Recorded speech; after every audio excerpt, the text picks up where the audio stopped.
है that is from unit number 13 that is methods in biology. तो हमारा जो आज का टॉपिक है that is iso electric focusing. तो आइए इसे समझते हैं।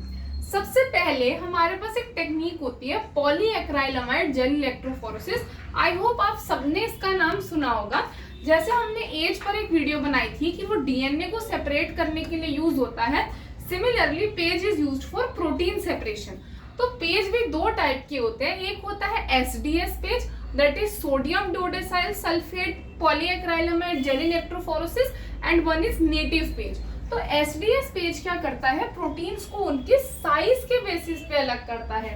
नेटिव पेज क्या करता है, प्रोटीन्स को उनके चार्ज के बेसिस पे अलग करता है। बेसिकली पेज करता तो प्रोटीन्स को ही अलग है but the basis is different. SDS size या मॉलिक्यूलर वेट के बेसिस पे सेपरेट करता है कि जो जितना हल्का है वो उतना आगे तक चलता है और भारी वाला पीछे ही रह जाता है, जबकि नेटिव पेज चार्ज के बेसिस पे सेपरेशन करता है।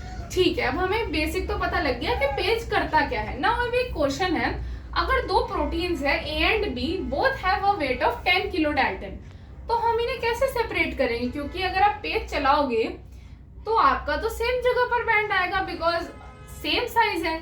तो क्या हम कोई और टेक्निक नहीं यूज कर सकते जिससे हम इसे सेपरेट कर सके? यस, मेन बेसिस हमारा साइज रहता है बट यहाँ पर तो साइज सेम है, तो हम इसे कैसे सेपरेट करें? So the criteria is to use the principle of PI. I hope आपने हमारी पीआई वाली वीडियो देखी होगी। PI is isoelectric point, एक ऐसा पॉइंट जहां पर जो नेट चार्ज है मॉलिक्यूल पे वो जीरो होता है। तो इसके लिए आपको ये याद करना है। अगर आपको ये याद है तो आप इजीली क्वेश्चन सॉल्व कर पाओगे। अगर गिवन पीएच पीआई से बड़ा होता है तो मॉलिक्यूल पर नेगेटिव चार्ज होता है। अगर पीएच और पीआई बराबर होते हैं तो एक मॉलिक्यूल पे कोई चार्ज नहीं रहता।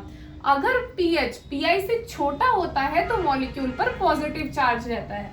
यही आपका बेसिस बनाएगा। क्योंकि अब इनका साइज सेम है तो हम इन्हें साइज के बेसिस पे नहीं कर रहे हैं। तो अब यहाँ देखते हैं, जैसे सपोज ए एक प्रोटीन है जिसका आइसो इलेक्ट्रिक पॉइंट है 5 और बी एक प्रोटीन है जिसका आइसो इलेक्ट्रिक पॉइंट है 8 और हमने इनको एक स्ट्रिप पे लोड किया पीएच 7 पे। ठीक है, तो अब क्या होता है, दोनों का पीआई तो अलग अलग है, ये हम देख सकते हैं।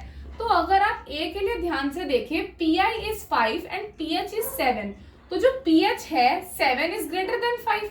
अगर पीएच पीआई से बड़ा होता है तो कौन सा चार्ज आता है, नेगेटिव। तो मॉलिक्यूल पर नेगेटिव चार्ज है, तो आपने अब जरूर पढ़ा होगा जैसे डीएनए पर नेगेटिव चार्ज है तो वो कहाँ रन करता है, ऑपोजिट इलेक्ट्रोड पे, राइट।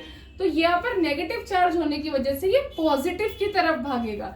जबकि जो बी मॉलिक्यूल है, प्रोटीन है, इसके लिए क्या है कि जो पीआई है वो 8 है, पीएच 7 है। तो यहाँ पर क्या है, पीएच पीआई से छोटा है, 7 इज लेस देन 8। तो अगर पीएच छोटा होता है तो एक मॉलिक्यूल पे क्या आता है, पॉजिटिव चार्ज।